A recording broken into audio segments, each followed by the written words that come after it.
आमर संस्कृति आमर संस्कार सर्वदा रहू आम सहित।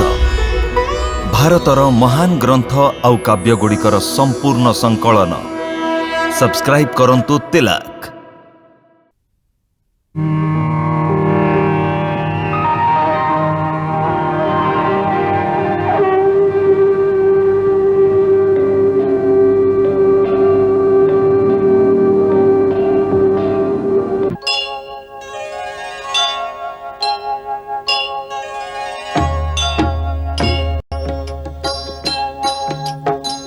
सीताराम चरित अति पावन मधुर सरस पुणी अति मन भावन।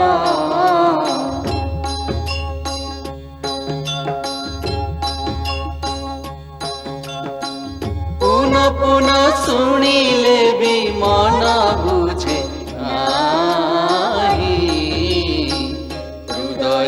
तृष्णा केबे हेले न मराई।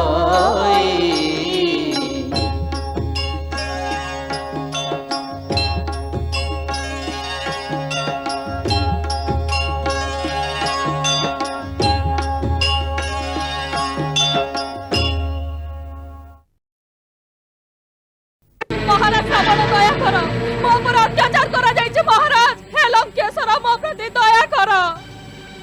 कौन है सुपर्णखा?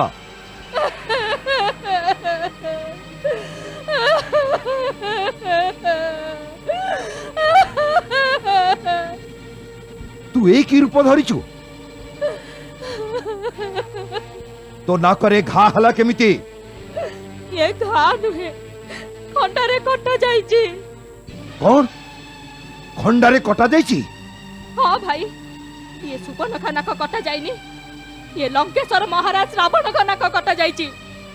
आपण एठी रसरंगरे निमग्न अछंती सेठी शत्रु आपण को सीमा को आक्रमण करी आपण को सीमास्थ छाउणी को ध्वंस करी सारिलेनी।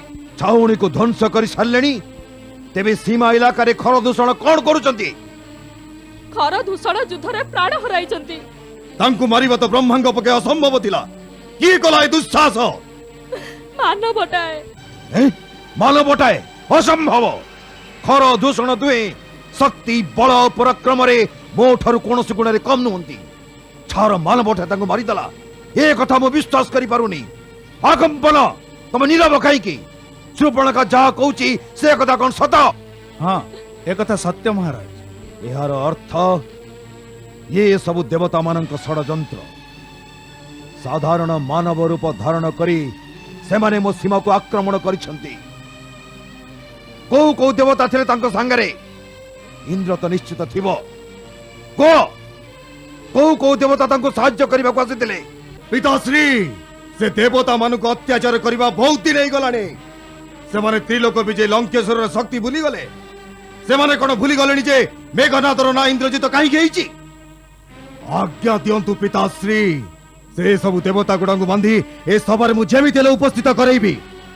से मानकु षडयंत्र रचना करिवार उचित दंड दिया जाऊ। ना युवराज इंद्रजित से मानव संगरे कौन सी देवता नथिले। कौनसी देवता नथिले ताले को शक्ति दिला ताको पाखरे? से एका थिले। एका थिले? से मानव ना भगवान स्वयं भगवान विष्णु को पाई मध्य एकुटिया एमिति साहस करिबा असंभव। हां भाई से देखिबा को मानव भली किंतु लागुचे कोनसे अलौकिक मानव। ता सानो भाई भी ता संगे रे अछि। तोहिंग रूप रे एमिति जादू अछि चाहा को थरे देखि देले दृष्टि हटेबा असंभव। ताको संगे रे ताको स्त्री भी अछि चाहार रूप थरे देखि देले कामदेव भी मोहग्रस्त होई जिवे। कोनोसी देवांगना अप्सरा गंधर्व किन्नर किबा नागकन्या तार सौंदर्यर समकक्ष नुहंती। सुपर्णखा तू मते एबे तांकर किंबा तांक स्त्री रो सौंदर्य विषय आदौ धारणा देनी। मते से मानवर शक्ति और बल ऊपर विचार करबा को हबो। मते भाबिबा को जे को कारणरू से रावणर शक्ति को अवज्ञा करबा को साहस करिसंती। या पछरे कोन रहस्य अछि? सेही कथा तो मु कहूची। सेही रहस्यर भेद होउची जेतेबेले मु ता स्त्री को देखिली मु भाबिली जेमिति संसारर समस्त दुर्लभ वस्तु महाराज रावण को निकट रे अछि ठीक सेमिति ये नारी भी महाराज रावण को महलर शोभा वर्धन करबा उचित।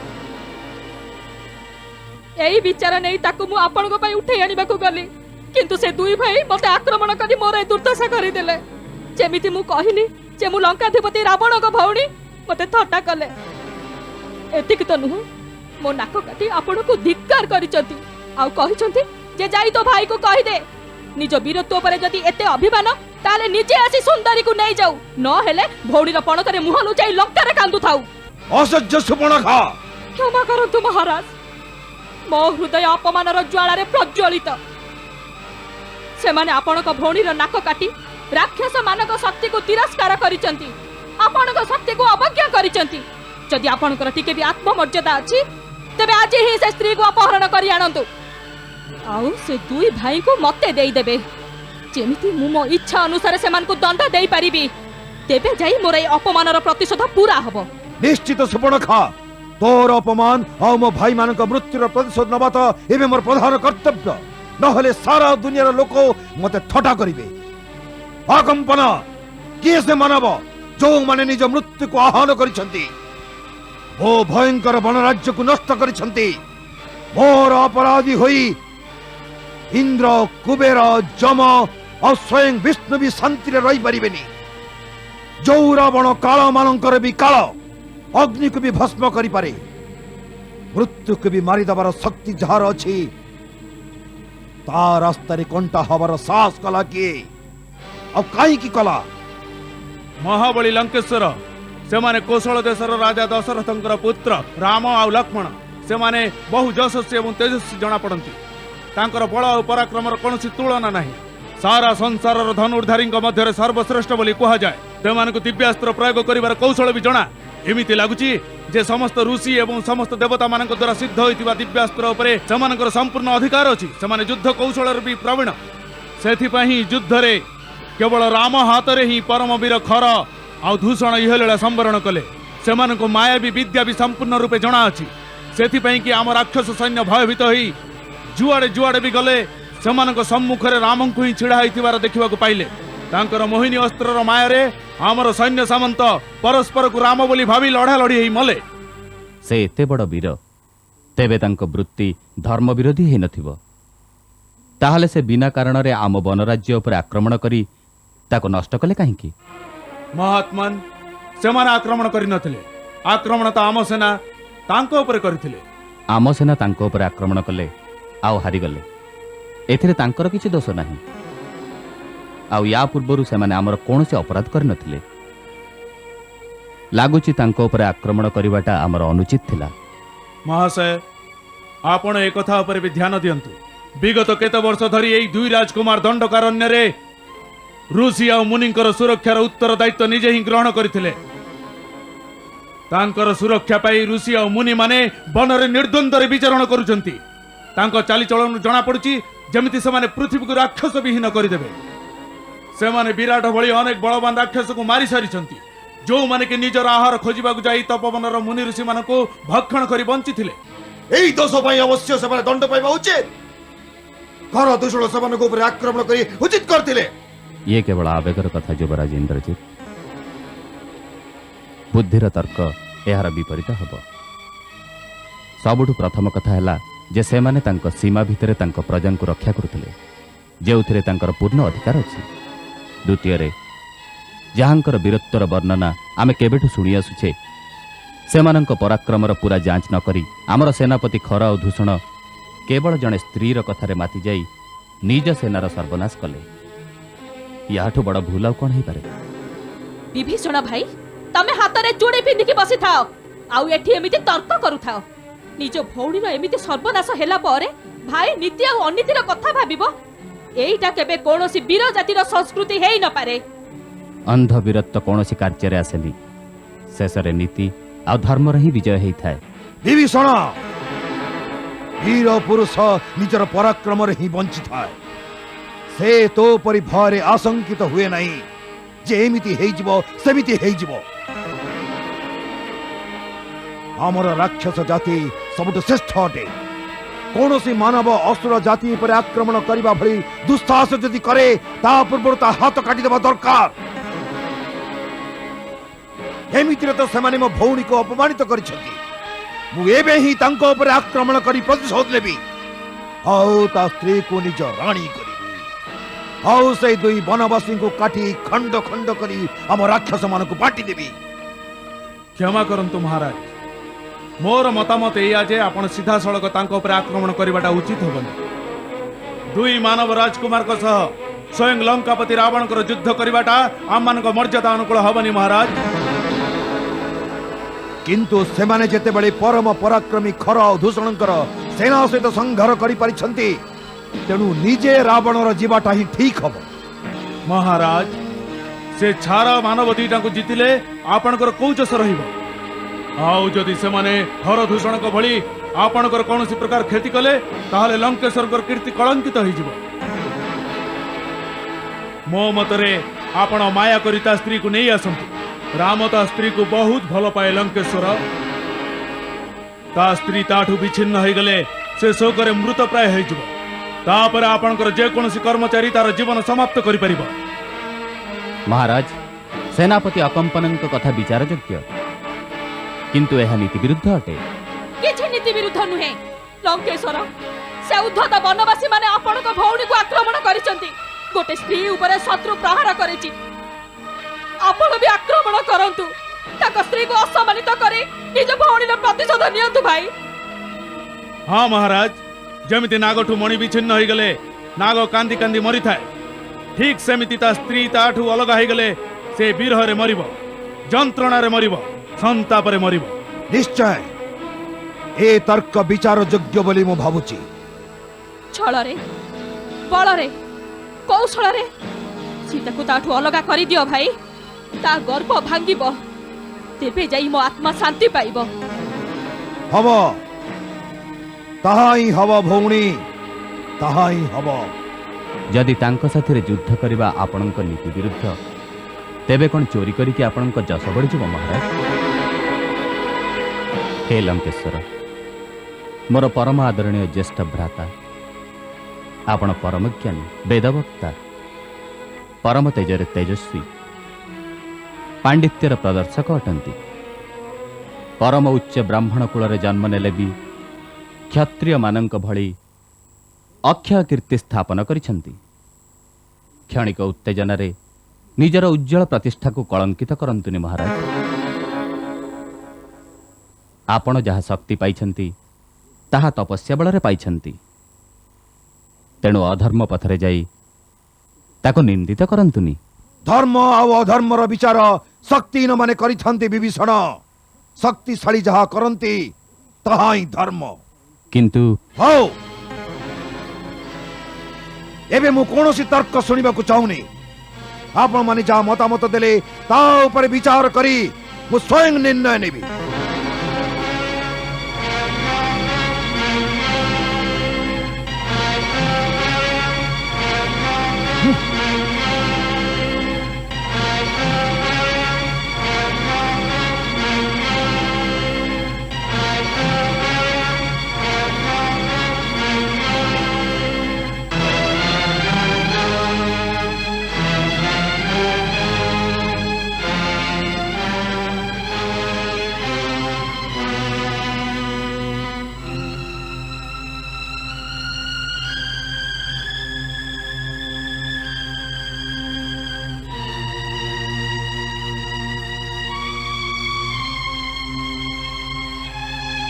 भाई एथिरे एते चिंता करिवार आवश्यकता नहीं।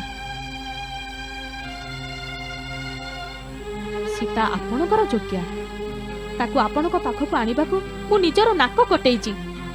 आपणकर दुई भाई प्राण त्याग करिसंती, तापरे भी जदि आपण तार हरण न करंती तेबे आपणकु शक्तिहीन बोली भाबी केही आपणक पे आत्मोत्सर्ग करिवेनी। नियम कहूची जे अग्नि, रोग, सर्प और शत्रु को तुच्छ मन करबा उचित नुह।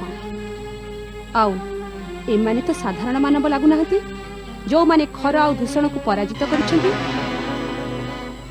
तांको सह शत्रुता करबा पूर्वरु भल भावरे चिंता करबा उचित। आपण राजा आपण जहाँ भी करिवे तार परिणाम आपणकर समस्त प्रजा को भोगिबाकू पड़िबो। आपणकर कौनसी कार्य व्यक्तिगत हेई न पारे महाराज।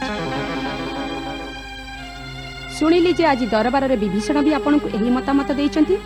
विभीषण एइथिପାଇଁ कहुची काहेकि ना से कापुरुष ता रक्तरे वीरत्वर प्रवाह नाही। आ मंदोदरी भाउज एइथिପାଇଁ कहउचंती काहेकि ना ताको सौतुणी आसीबार भय ग्रास करिची। भाई सीता परी अपूर्वा सुंदरी जदि राजमहल को आसी जाए ना यांकर प्रभाव ह्रास घटिबो। सीता को थरुटिए खाली देखिबा परे आपण को संसारर अलगा स्त्री लोक माने तुच्छ लागिबे। ताको हरण करी नै आसो भाई। शूर्पणेखा गोटाए स्त्री अन्य गोटाए स्त्री र मनर गोपन कथा बुझी पारि थाए, किंतु मु देखुची तमे निजर प्रतिशोध कारणरू निजर महापराक्रमी भाई को चोरी करिबा काम सिखौछ। स्वामी जदि कौनसी स्त्री को पाइबा एते आवश्यक ताहले गोटाए वीर भली ताको युद्ध रे जिणी नेई आसंतु। जहा को चोर परी उठेई आनिबे सी आपणकर की आदर करिबा। द्वितीयतः ये भी विचार योग्य जे से अन्य जनकर स्त्री है सारिची। पर स्त्रीर हरण जणे पुरुष पई केते दुर्धर्म संगत। धर्म संगत महाराणी मंदोदरी जड़े साधारण पुरुष एवं राजार धर्म मध्य भिन्नता अछि। जड़े साधारण पुरुष कार संपत्ति पर अधिकार कले ताको पाप कुह जाए, किंतु राजा सारा देशर संपत्तिर मालिक अटे। आउ सीता कथा तो एमिति जेमिति कि जड़े अंध भिकारीर भिक्षा थଳରେ संसार सबुठु अमूल्य रत्न रही जोठारे तार कौनसी उपयोगिता नहीं। राजार अधिकार अछि से रत्न को भिकारीर भिक्षा थळରୁ काढी आनी मुकुटरे लगे पारिबो, जोथिरे से रत्न आ राजा दुईଙ୍କ स्वभाव बढ़िबो। आओ मु ए कथा करबाको निर्णय करिछि।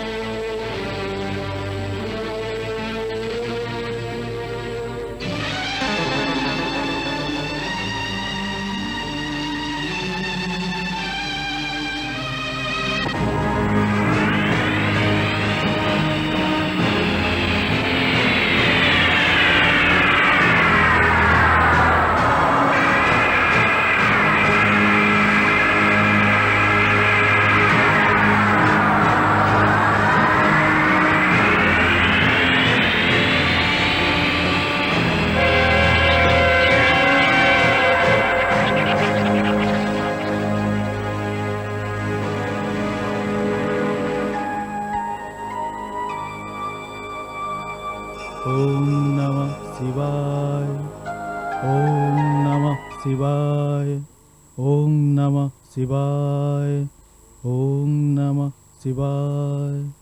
मारीच महाराज लंकेश्वर आसंतु महाराज, आपन को स्वागतम।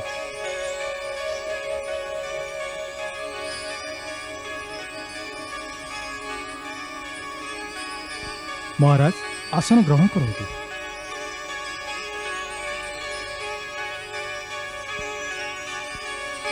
आपणकर एमिति अकस्मात मारीचर कुटीर को आगमन रे मनर आशंका जात होची।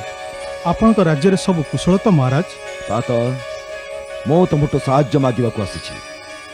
आकस्मिक समस्यार समाधान करिबा पई तम भली बुद्धिमान और केही नहांती। तमको बड़ बड़ मायावी विद्यामान जଣା अछि। तमे बल आ छल एई दुटी विद्या प्रयोग करिबार पारंगम। सेथिपाई मते तमर सहयोग एकांत आवश्यक। किंतु महाराज मु तो मायावी विद्या प्रयोग करिया बंद कर देछि। छलना कपटता को त्याग करी मु सन्यास ग्रहण करिछि। आउ शेष जीवन कैलाशपति आराधना आउ तपस्या रे बिताया पे मु निर्णय नहीं सारछि। महाराज मते क्षमा करंतु, मु आपनक काम आदौ करि परिबि। मारीच राजा जेतेबेले प्रार्थना करे बुझिबा दरकार जे से आज्ञा दउछि। तार प्रार्थना स्वीकार न करिबार अर्थ राजार अवज्ञा। आउ रावणर अवज्ञार परिणाम तो तमे जानिच मारीच। सेथिपाई मु जेमिति कहूछि तमको सेमिति करिबाको हबो। आपण खूब अशांत लागुचंती। कुहंतु आपनक चिंतार कारण कोन? आउ सेथिपाई मते कोन करिबाको हबो? मारीच गोटाए मानव आम छाउणी को विध्वस्त कर देछि खर और दूषण को हत्या करिछि जड़े मानव किए से शुणिछि से अयोध्यार को राजकुमार राम जे निजर सान भाई लक्ष्मण और पत्नी सीता सहित पंचवटी रे रहिबाकु आसिछि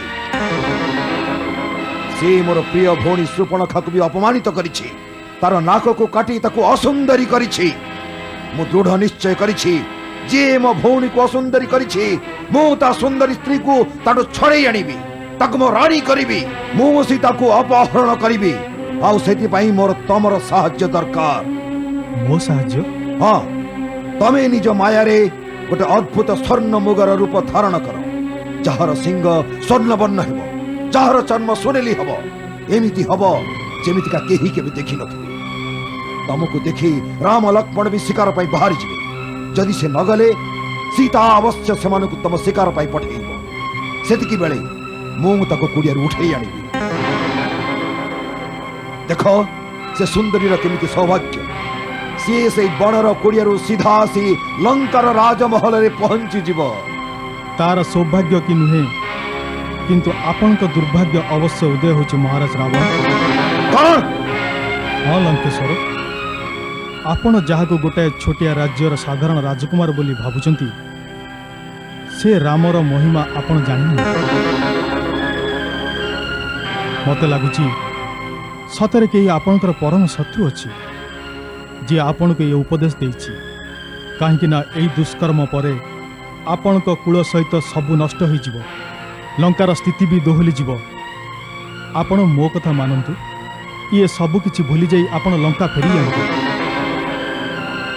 आपण को रंग महल रे अनेक सुंदरी रानी अछंती तांकरी संगरे आनंद रे रुहंतु सीता रूप को ज्वाला रे हाथ मारंतुनी नहले सबु जळी पड़ी पाउस होई जिवो हा पुरुष वीरु शत्रुर महिमा स्तव करी रावण को तो डरी देबो बोली भाबिचो मो रावण जार डर रे भय भी भयभीत हो जाए जे कालर भी काल मु आपण को डरेया पे कहूनी महाराज मु सत कहूची मु रामर अलौकिक प्रताप देखि सारछि मते गोटे डेणा विहीन तीर मारी मु 100 योजन दूर समुद्र रे एपटे पड़िली से साधारण मनुष्य मंगल भवन मंगल हारी दशरथ नंदन गोलक बिहारी